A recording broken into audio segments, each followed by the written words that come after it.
Hello guys, আসসালামু আলাইকুম। সবাইকে ঈদের দ্বিতীয় দিনের মুবারক। সবাইকে ঈদ মুবারক। আমি যাচ্ছি আজকে রয়েলবাড়ি দরগায়, কিন্তু আমার সাথে আরও আছে লোক আছে, সামনে যাচ্ছে। আমি কিছুক্ষণ ভিতরে দেখাবো। দারুণ, আজকে বৃষ্টির মধ্যে আমরা যাইতেছি, মানে সেই ভালো হবে জায়গাটা, কিন্তু সুন্দর।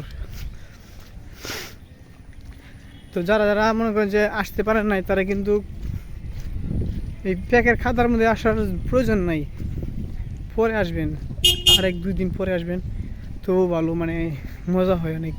বিশাল বড় পুকুর, আবার ছাতি আছে, ওই জায়গায় 2টা ছাতি আছে, একটা বিশাল বড় বট গাছ আছে, এমনিতে মজা আলাদা। একটা পাহাড়ের মতো আছে, ছোটো একটা পাহাড় আছে, যেটার মধ্যে ওইটা পাশে দাঁড়িয়ে ছবি তুললে অনেক সুন্দর হয় ছবিগুলো। তাই আমরা যাচ্ছি, আমার 3 খালাতো ভাই, আমি 4 জন, আর আমার ছোটো ভাই 5 জন যাইতেছি। আর মাত্র 2 মিনিট সময় লাগবে।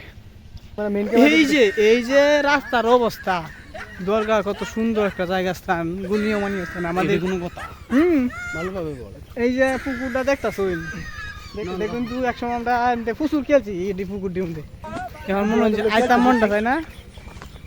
দেখেন কত সুন্দর সাজাইছে রে দরগা। যে ফেক পানি দেখছেন, প্রচুর ফেক পানি। আমরা কিন্তু কষ্ট করে যাচ্ছি। এই যে বন্ধুরা দেখছেন, এটা সৈকত সমুদ্রের এক কোনা, যে নৌকাটা এই যে এক কোনার, মানে খালি পার্কের লাগে ঘুরার লাগিয়ে দিছে নৌকাটা। কিন্তু আমরা তো উঠতাম না, এই কারণে মানে এটার মধ্যে যাইলাম না। তো সামনে যাচ্ছি আমরা বন্ধুরা। এই যে দেখো, এই যে রাস্তার অবস্থা।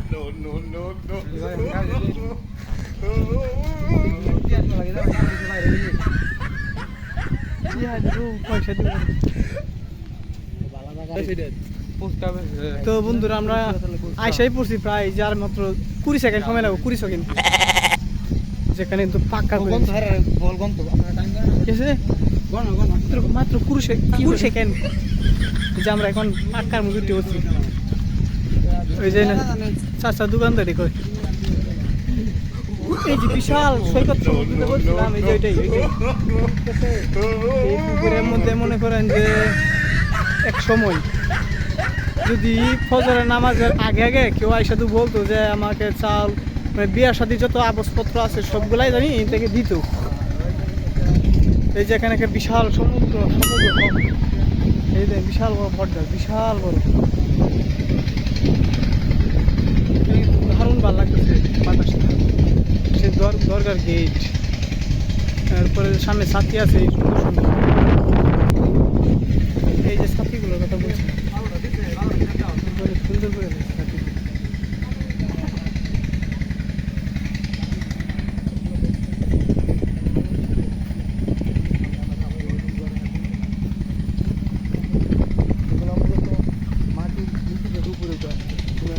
এটা অনেক, মানে অনেক আগে, মানে এই জায়গাটার মধ্যে অনেক কিছু হয়েছে, এখন আর হয় না। এখন এই জায়গাটা মানে সরকারের সহযোগিতায় মানে অনেক সুন্দর হয়ে গেছে।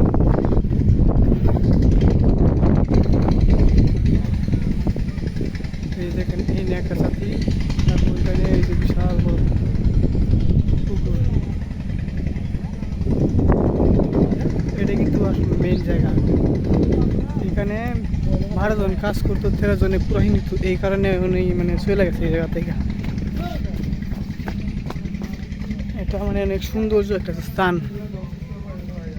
এই জায়গার ভিতরে কি কি আছে না আছে, মানে অনেক সুন্দর ভিতরটা। এত সাল আগে এত সুন্দর সুন্দর ইট, কল্পনার বাইরে, অনেক সুন্দর সুন্দর ইট এই জায়গায়।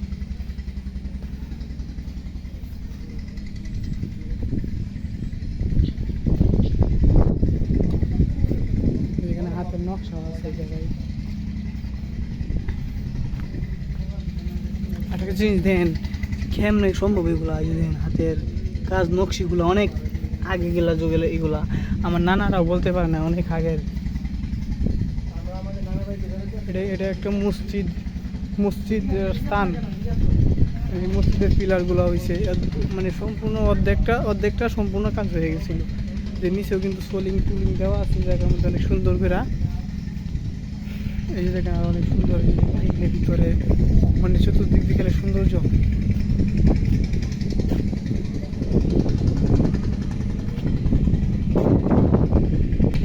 তো বন্ধুরা আমার ভিডিওটা এই পর্যন্তই। যদি ভালো লাগে তাহলে একটা লাইক, একটা কমেন্ট এবং একটা শেয়ার করে দিবেন।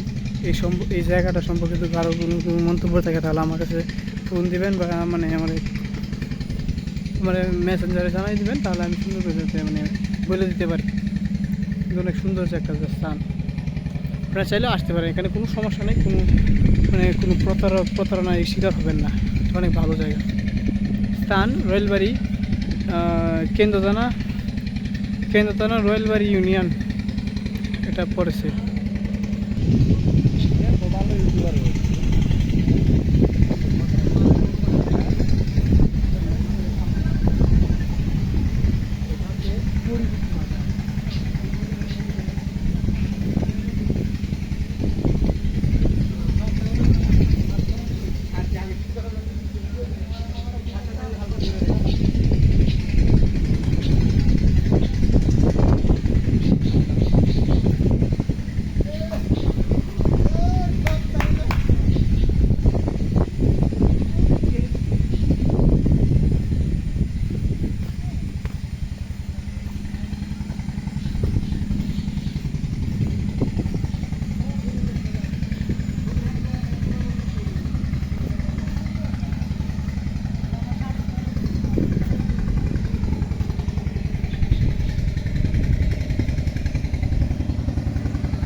রয়েলবাড়ি দাখিল মাদ্রাসা, আলিয়া মাদ্রাসা যেটাকে বলা হয়, দাখিল মাদ্রাসা।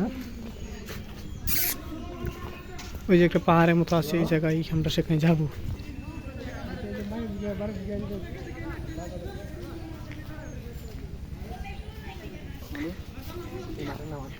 উনি আমাদের ইউটিউবার মুসাম্মদ,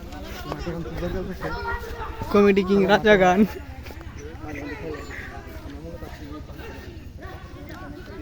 আমরা পাহাড়ের উপরে উঠতেছি এখন। পাহাড় রয়েলবাড়ির দৈর্ঘ্য পাহাড়ে আমরা এখন উঠে পড়েছি প্রায়।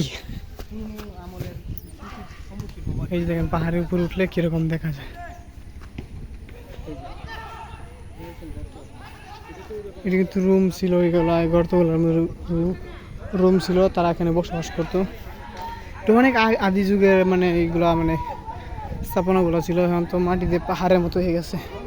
আসলে পাহাড় বলতে কিছু না, এগুলো তোমার মানে ওই আগিলা যুগের রাজা বাদশারা বসবাস করতো এখানে।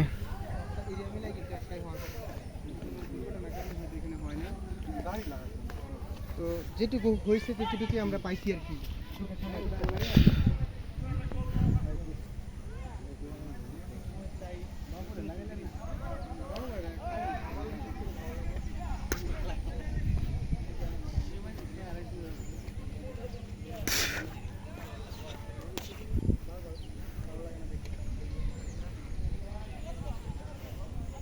মাটির ঘর ছিল এই জায়গায়,